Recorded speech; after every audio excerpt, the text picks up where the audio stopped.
വേദിയിലിരിക്കുന്ന ശ്രോതാക്കളെ, സുഹൃത്തുക്കളെ, അസ്സലാമു അലൈക്കും. അന്ത്യപ്രവാചകൻ മുഹമ്മദ് മുസ്തഫ സല്ലല്ലാഹു അലൈഹി വസല്ലം തങ്ങളുടെ മദുകളിൽ നിന്ന് ചില കാര്യങ്ങൾ നിങ്ങളോട് പറയാൻ ആഗ്രഹിക്കുന്നു. നാഥൻ തൗഫീഖ് നൽകട്ടെ. ആമീൻ. ലോകഗുരു മുഹമ്മദ് മുസ്തഫ സല്ലല്ലാഹു അലൈഹി വസല്ലം തങ്ങളുടെ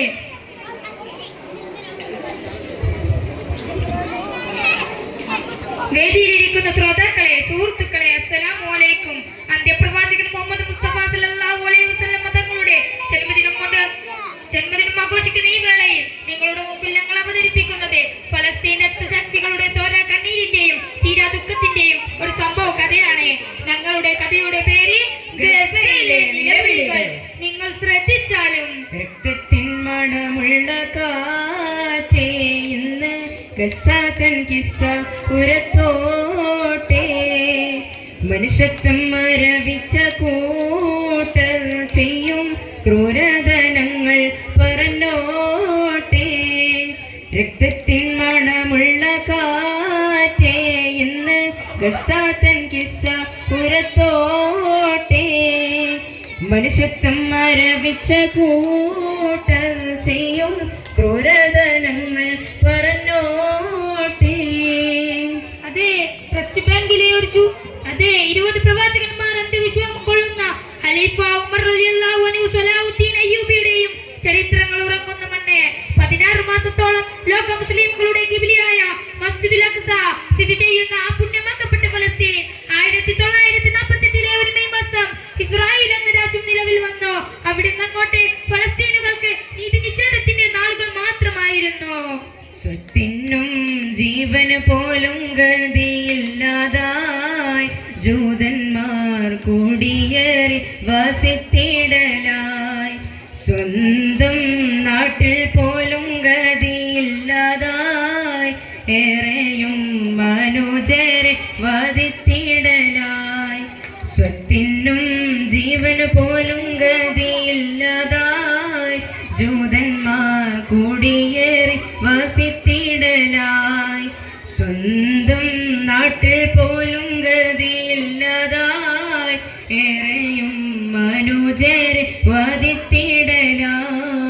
അതേ, ലക്ഷക്കണക്കിന് ഫലസ്തീനുകളെ സ്വന്തം നാട്ടിൽ നിന്ന് പുറത്താക്കി കൊന്നൊടുക്കി ജൂതവംശം താണ്ഡവമാടുകയായിരുന്നു. ഒടുവിലതാ ഇമാം അബ്ദുബിയാന്റെ പണ്ഡിതൻ ഇമാം ഷാഫി റളിയല്ലാഹു അൻഹു ജന്മസ്ഥലമായ ഗസയിലെ 2014 വിശുദ്ധ റമളാൻ ചീറിവാരുന്നുണ്ട് ബോംബർ വിമാനങ്ങൾ, ഗസയിലേട്ട് മടങ്ങിടുന്നു. മാതാക്കൾ മാറോട നച്ചുതൻ മക്കളെ കെട്ടിപ്പീടിച്ച് കരഞ്ഞിടുന്നു. ജീവൻ പീഡയുന്നു, നിലവിളി കേൾക്കുന്നു, കാണുന്നോർണെല്ലാം ഇല്ലാനെന്നും. മരണം വാരിക്കുന്നു, നട്ടറ്റ് വീഴുന്നു, കൂട്ടക്കാരച്ചിലും ഉയർന്നിടുന്നു.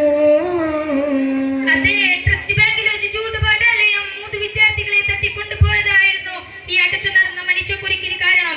പിന്നീട് ആ 3 പേരെ ചിരിച്ചുകൊണ്ടുള്ള ഫോട്ടോയാണ് പത്രത്തിൽ കാണുന്നത്. എന്നിട്ടും ഗസയിലെ പട്ടിണി പാവങ്ങളുടെ ക്രൂരത അവസാനിപ്പിച്ചില്ല. വികാരംബരായ ഗസയിലെ സമൂഹത്തിന്റെ തലക്കുമീതെ അവരിത ബോംബുകളിട്ട് തകർക്കുകയാണ്. തകർത്തിടുന്നു, ഗസ തകർന്നിടുന്നു, വീട് കുടിലുകൾ ബോംബിട്ട് തകർത്തിടുന്നു. നഗരങ്ങളും പള്ളി മീനാരങ്ങളും ദീനു സ്ഥാപനങ്ങളാകെയും തകർത്തിടുന്നു. തകർത്തിടുന്നു, ഗസ തകർന്നിടുന്നു, വീട് കുടിലുകൾ ബോംബിട്ട് തകർത്തിടുന്നു. നഗരങ്ങളും പള്ളി മീനാരങ്ങളും ദീനു സ്ഥാപനങ്ങളാകെയും തകർത്തിടുന്നു. ഗസയിൽ ഉയർന്നു നിൽക്കുന്ന വലിയ വലിയ കെട്ടിടങ്ങൾ, ജനങ്ങൾ താമസിക്കുന്ന വീടുകൾ, പള്ളികൾ ഇവയെല്ലാം മിസൈലുകളും ടാങ്കറുകളും ഉപയോഗിച്ച് തകർക്കുകയായിരുന്നു. എന്തിനേറെ പറയുന്നു, പരിക്ക് പറ്റിയവരെ ഒന്നിറക്കാൻ ഹോസ്പിറ്റലുകൾ വരെ അവർ തകർത്തു കളഞ്ഞു.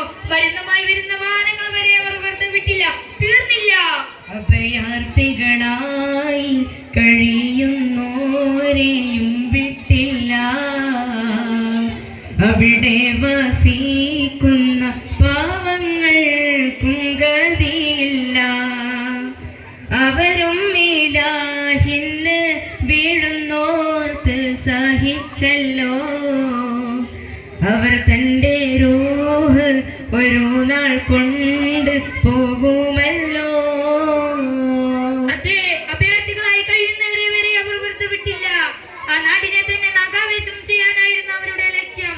ഇതെല്ലാം കണ്ടുകൊണ്ടിരിക്കുന്ന ലോകരാഷ്ട്രം ഒന്നും അറിയാത്തതുപോലെ അഭിനയിക്കുന്ന കാഴ്ചയാണ് കാണുന്നത്. എങ്കിലും ഗസയിലെ മനുഷ്യർ മരണത്തെ പതറാത്ത മനസ്സുമായി പൂമാല അണിയിച്ചുകൊണ്ടാണ് സ്വീകരിക്കുന്നത്. തന്റെ കുടുംബങ്ങളുടെയും സഹോദരങ്ങളുടെയും മരണവാർത്ത കേൾക്കുമ്പോൾ അവർ ഉച്ചത്തിൽ അൽഹംദുലില്ലാ അൽഹംദുലില്ലാ എന്നായിരുന്നു പറഞ്ഞിരുന്നത്. ഗസയിലെ തന്റെ 3 മക്കളിൽ 2 പേർ മരണപ്പെട്ടു പോയി. ഒരുമ്മ തന്റെ രക്ഷപ്പെട്ടു വന്ന ഏകമോനോട് പറഞ്ഞ വാക്കുകൊണ്ട് നിങ്ങളുടെ ശ്രദ്ധ ഞാൻ തിരിക്കുകയാണ്. ബൗത്തായി പോയില്ലേ നീ മകനെ, ഭാഗ്യക്കേടെന്ന് പറയാം മോനെ. മരണം വരിച്ചുള്ള ഭാഗ്യവാന്മാർ നിന്നോടെ 2 സഹോദരന്മാർ. മൗത്തായി പോയില്ലേ നീ മകനെ, ഭാഗ്യക്കേടെന്ന് പറയാം മോനെ. മരണം വാരിച്ചുള്ള ഭാഗ്യവാന്മാർ നിന്നോടെ 2 സഹോദരന്മാർ. മോനെ, എന്റെ 3 മക്കളിൽ ഭാഗ്യമില്ലാത്തവൻ നീ ഒരുത്തൻ മാത്രമാണ്. കാരണം നിന്റെ 2 സഹോദരന്മാരും രക്തസാക്ഷികളായി ഈ ലോകത്തോട് ഇവിടെ പറഞ്ഞു കഴിഞ്ഞു. എങ്കിലും ഇത്രയും നമുക്ക് പറഞ്ഞു. പ്രിയരെ, നമ്മെ ഏറെ ദുഃഖിപ്പിക്കുകയും ചിന്തിപ്പിക്കുകയും വാക്കുകളാണിത്. ഗസയിലെ ഓരോ മനുഷ്യനും അഭിനയിക്കുന്ന തീരാനൊപ്പര കാഴ്ചകൾ നമുക്കൊരിക്കലും മറക്കാനാവില്ല. 10,000-കണക്കിന് മനുഷ്യജീവൻ അതിൽ മരണപ്പെട്ടു പോയി. അവിടെ ഏറെയും കുഞ്ഞുമക്കളാണെന്ന് നമ്മെ ഏറെ ദുഃഖിപ്പിക്കുന്നു.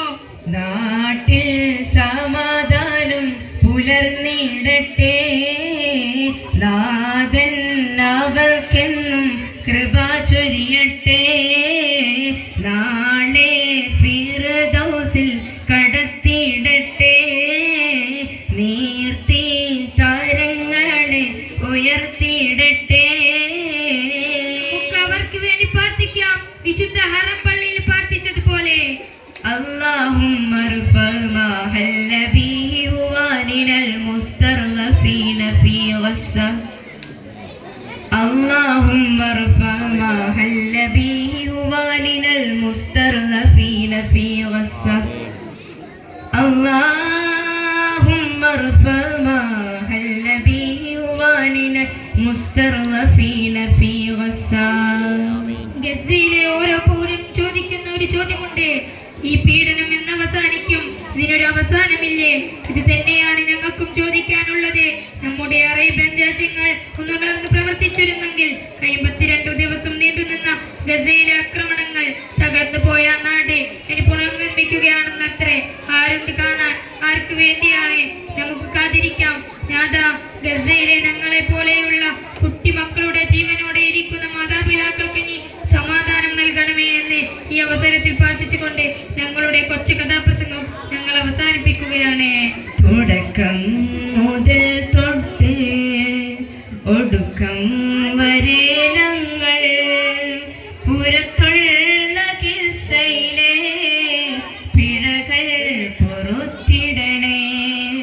പുറത്തുള്ള കിസ്സയിലെ പിഴകൾ പൊറുത്തിടണേ.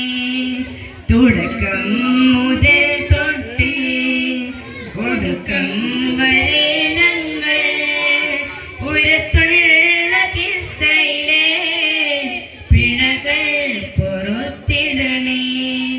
പുറത്തുള്ള കിസ്സയിലെ പിഴകൾ പൊറു